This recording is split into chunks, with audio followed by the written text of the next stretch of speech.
Hello, everybody. Welcome back to another episode. I'm back with Reshma today. So, Reshma is a counseling psychologist. So, thank you very much for being here. It's a pleasure to have you. Thank you. Thank you so much, Lakshit.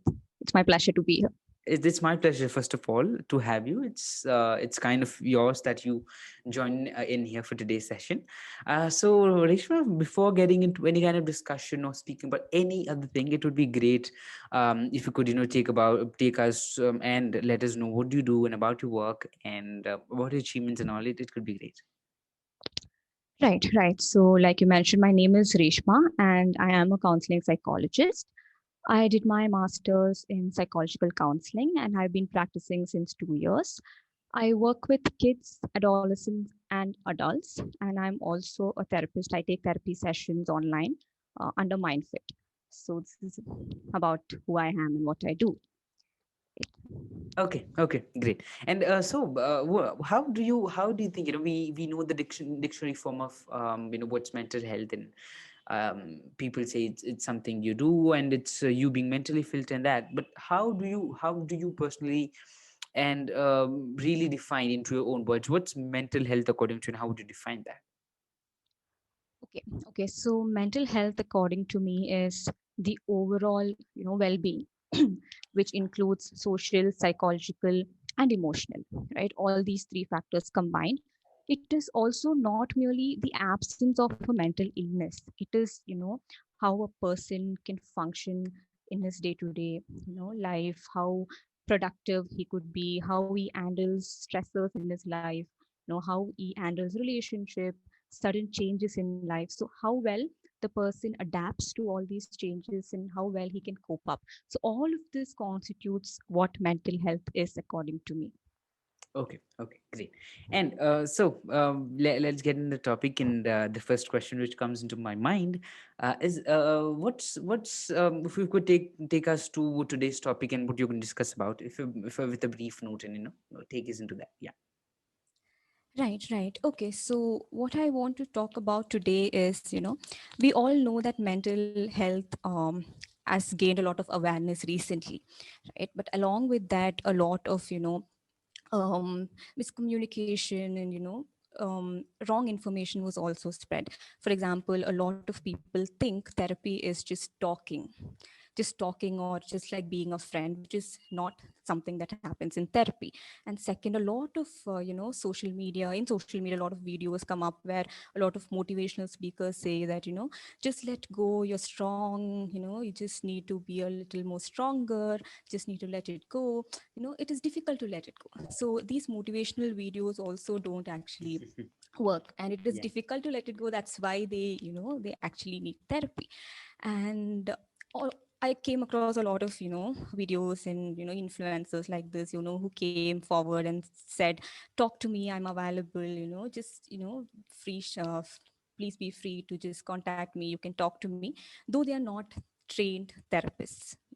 They're just influencers. So what does this say? I just want to talk about this, where we would discuss today what to tell or what can we say to a person who is suffering or who has mental health issue, and also what not to say. What not to say and what to say is what we would be discussing today.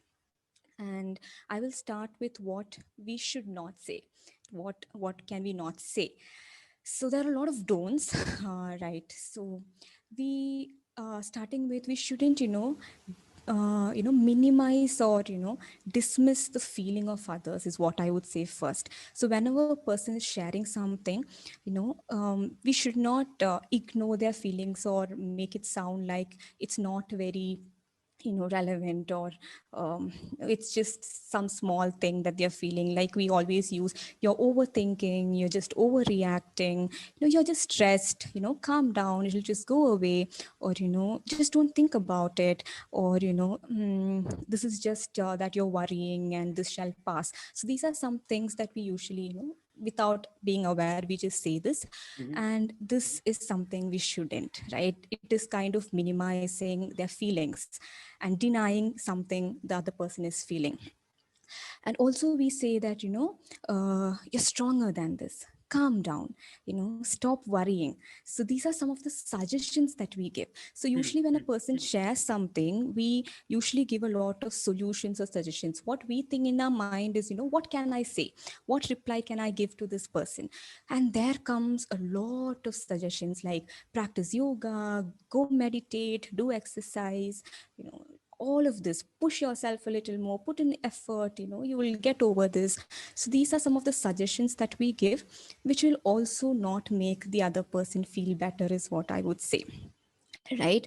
And the third one is, shaming the other person. For example, we say, you have a lot of people that love you, your parents love you so much, even though a lot of people love you, you are, thinking only about yourself, you're being selfish. hmm, When a lot of people love you, how can you, be so sad? So this is like we're shaming the person for what they're feeling, which is not right. It is okay to feel what they're feeling, even though it is very unpleasant, right? And next is comparing. So usually we say, you're being dramatic, you're acting like this person, that person, we tag, we put labels. So all of this is also something we should not, do. Coming to what we can do is listen, listen to understand and not to, reply or respond. Just listen to understand and acknowledge the other person's feeling, or the struggle, like show empathy and just understand, okay, this is what the person is feeling, and being there for the person, right? And something that we all do is, relating it to something that happened in our past or hmm. experience and telling our story. Most of us, even though, we are not aware, we just do it only because we don't know. I'm not saying that it's something really bad, but most of them are not aware. It just comes like that naturally. So that's also something we should not do. Maybe we tell them, oh, okay, it happened with me also, I have this experience, or I heard my friend had this experience. That is also something that we can avoid doing, right? And what we can do is, appreciate and, compliment the person for small things the person is doing. Maybe, telling the person, I'm so proud that you're handling this by yourself, I'm so proud at the way you're handling this, right? That's one thing that we can do. Second is being supportive, Hmm. being there for the person, and also asking the person, do you want to talk about it? I'm here for you, I can listen to you, I'm here for you. And also acting according to whatever the person is saying. Like being there, I'm there for you, we all say, but how many of us act and actually prove that we are there for the person? And saying, this sounds very difficult, how are you coping up with this? Or I'm really sorry that you're going through this, I'm here for you. So these are some of the statements that we can actually say, so that the person would feel a little better. And also, if you want to tell the person to go see a therapist, instead of, you've been sad all this while, why are you not seeing a therapist, is what we would ask. So instead of that, maybe we can say, I've heard a lot of people who told me that therapy really worked for them, or I heard a lot of people say they had progress when they attended therapy. What is your view on that? Hmm, hmm. Right? So we are giving the power to their hands. So we want to know what they feel and think about it, so that they make the decision. We are Decision. not anybody to make the decision for them or give solution or suggestion. So this overall, this is what I wanted to discuss. I Okay, think that okay. sums. Yeah, yeah. I think you summed it up very well, and you gave a very, very brief about note about that. Um, and the first question, which I just wanted to ask you, is what are the type of questions you shouldn't ask them, or kind of I think responses you already told. What are the kind of questions we shouldn't ask them about? If they have any kind of mental illness, or they're struggling with some mental some kind of mental problems. What are the kind of questions you should ask them? Right. So if anybody is trying to open up and share their feelings, we shouldn't be interested in knowing the content. Right. For example, if somebody is telling you that, I am in a very bad situation, we shouldn't ask questions one by assuming, did you have a breakup? What happened? Did you have a fight with your boyfriend? So these are some assumptions that we make and we ask.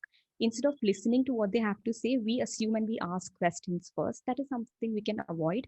And second, whatever they feel free to say, they are, whatever they're comfortable, they should share.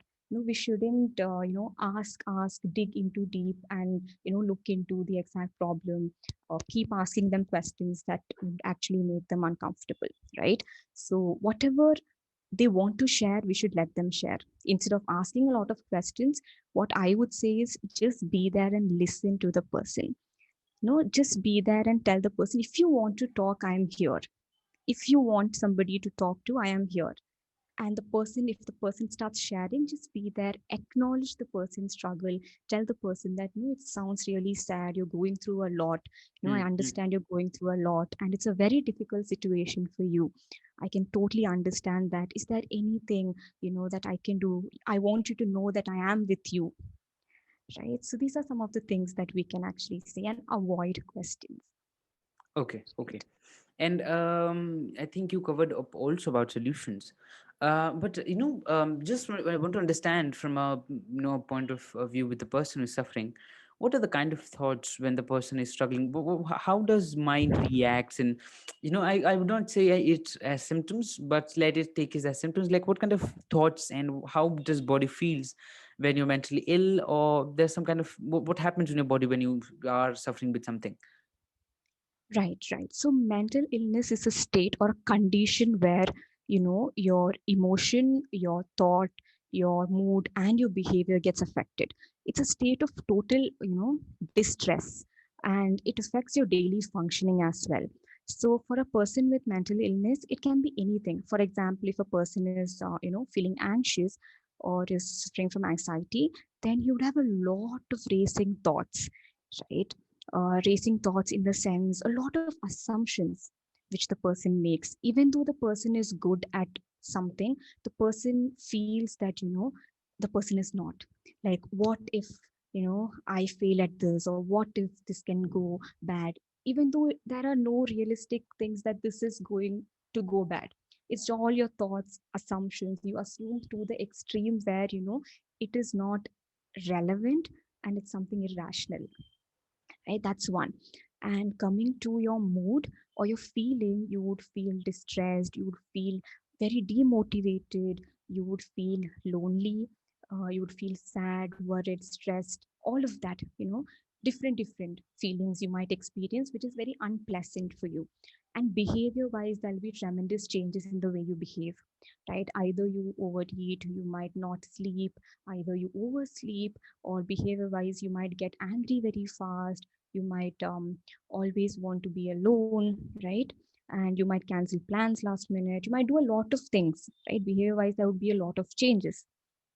And socially also, it can get impacted where you don't go out and meet your friends, you lessen talking to people, you just want to be alone. So different categories or different, there are different criterias, right? So everything it's different for different individuals, is what I would say. And one thing that we have to keep in mind is it is okay to feel these feelings. So even if your friend or anybody might be experiencing this, just let them know that it's okay to feel. You don't have to be positive all the time, you don't have to experience positive feelings all the time.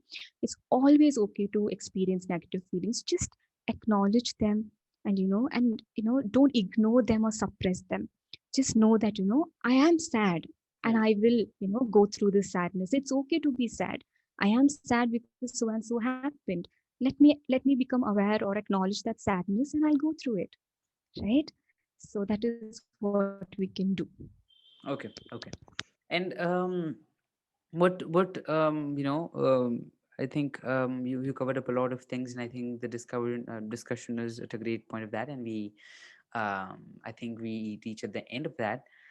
So what would be your message before we end up this session, and what would you leave a message before ending this up? The message would be, since all of us are having a difficult time right now, it's a pandemic time and we all have seen a lot or gone through a lot. It's affected us in some or the other way. So I would say, you know, uh, s- we can all be a little less judgmental, and also, empathize with others. We don't know what the other person is, feeling, even though, they might feel, fine when you see them physically, internally, or we don't know what they might be going through. So Mhm. I would say, let's not judge anybody. Let's all allow everybody to feel what they're feeling, and let's be there for everyone. Like, Wow. whoever we know, just be there for each other, and just allow everybody to be themselves. That's all I would Yeah, say. yeah. So thank you, Reshma, for being here. It was a pleasure to have you. It was Thank you so wonderful to much. have you. I enjoyed it, and I think before asking questions, you covered up all the topics, which was really great. I think so. Thank you very much for joining in again. Thank you very much. Thank you so much, Lakshit. Thank you so much for inviting me. It was a pleasure. It's my pleasure too. Thank you again.